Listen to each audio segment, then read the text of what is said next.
Iran आणि America संघर्षाचे पडसाद आता धाराशिव जिल्ह्यामध्ये सुद्धा उमटताना पाहायला मिळतात।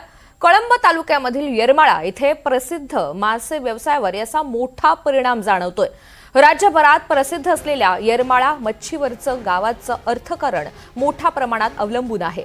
मात्र सध्या गॅस सिलेंडरच्या तुटवड्यामुळे इथल्या हॉटेल व्यावसायिकांना मोठ्या अडचणींचा सामना करावा लागतोय। विशेष म्हणजे येत्या काही दिवसात येरमाळा येथील येडेश्वरी देवीची यात्रा होणार असून या यात्रेसाठी राज्यभरातून हजारो भाविक इथे येत असतात आणि याच काळात इथे प्रसिद्ध मच्छीचा आस्वाद घेण्यासाठी सुद्धा मोठी गर्दी होत असते। आणि या सगळ्या परिस्थितीचा आढावा घेतलेला आहे आमचे प्रतिनिधी ओंकार कुलकर्णी यांनी। आपण पाहूया। आखाती देशांमध्ये सुरू असलेल्या युद्धाचे परिणाम थेट भारतामध्ये देखील जाणवताना दिसून येत आहेत। अनेक वस्तूंची जी आहे ती कुठेतरी तुटवडा देशामध्ये जाणवताना पाहायला मिळतोय। सर्वाधिक तुटवडा जर पाहिलं तर गॅसवर देखील जाणवताना पाहायला मिळतोय। घरगुती गॅस असेल त्याचबरोबर जो व्यावसायिक गॅस आहे त्याच्यावर देखील अनेक मर्यादा जी आहे ती कुठेतरी दिवसेंदिवस येताना पाहायला मिळत आहे। धाराशिव जिल्ह्यातील येरमाळा या परिसरामध्ये मोठ्या प्रमाणात मासे विकणारे हॉटेल आहेत आणि येथील मच्छी जी आहे ती अत्यंत राज्यभरात फेमस आहे।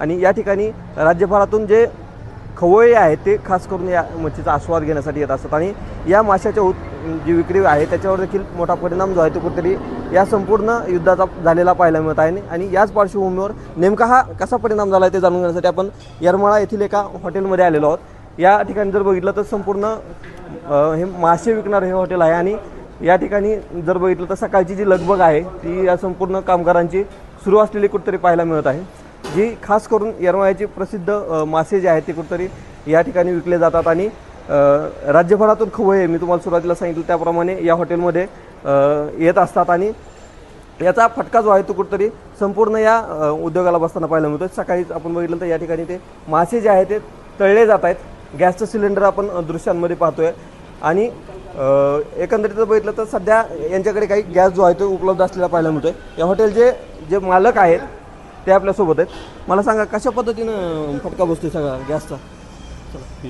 तर आम्ही जे भारत गॅस एजन्सीचे जे येरमाळ्याचे जे डीलर आहेत धनंजय बारकुल यांच्याशी संपर्क साधला की बाबा आम्हाला गॅस किती दिवस अजून पुरणार आहे, आखाती युद्ध तर काय थांबलेलं नाही।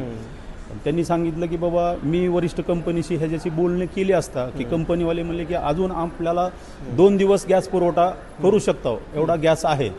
त्यानंतर मिळणं अवघड आहे म्हणजे त्यानंतर काय पर्यायी व्यवस्था आमच्याकडनं होईल असे कंपनीवाले पण म्हणले की आम्ही काय पर्यायी व्यवस्था होईल ह्याच्यासाठी आम्ही पण मार्ग काढत आहोत। पण बाकी काही असू शकते। इथं काही खवय्ये आलेले पाहायला मिळत आहेत। आपण या ठिकाणी दृश्यांमध्ये पाहू शकतोय। मला सांगा कधीपासून येतात तुम्ही मासे खाण्यासाठी? 2-4 वर्ष झाली। 2-4 वर्ष झाली आता। सध्या युद्धाचा परिणाम जो आहे तो सर्वसामान्यांपर्यंत होताना पाहायला मिळतो। गॅसचे दर जे आहेत गॅस जो आहे तो कमतरता कुठेतरी भासताना पाहायला मिळतो। हॉटेल व्यवसायावर मोठा परिणाम होतो। आता लोकांनी शांततेच्या मार्गाने जगायला पाहिजे। लोकांची ती काय मागणी आहे नेमका? गॅसचा तुटवडा भासायला लागला सगळीकडे मासे खाण्यासाठी आला त्याच्यावर परिणाम झालाय। त्याच्यावर प्रॉब्लेम झाला 100%। गोरगरिबाचा झाला, धंद्यावाल्याचा झाला, सगळ्याचा झाला। काय मागणी असणार आहे? गॅसचा सगळा तुटवडा भासतो सगळीकडे। आता केंद्र सरकारने हे सगळं थांबवावा, महाराष्ट्र शासनाने उपलब्ध करून द्यावा, सगळ्याला सुखसुविधा पुरवाव्यात, त्यांची जबाबदारी ती। नक्की जर पाहिलं तर हा संपूर्ण जो युद्ध सुरू आहे त्याच्यामुळे जो गॅसचा तुटवडा निर्माण झालेला आहे त्याचा परिणाम येरमाळा येथील जे काही हे मच्छीचे हॉटेल आहेत त्याच्यावरती मोठ्या प्रमाणात होताना पाहायला मिळतो। ओंकार कुलकर्णी, NDTV मराठी, येरमाळा, धाराशिव।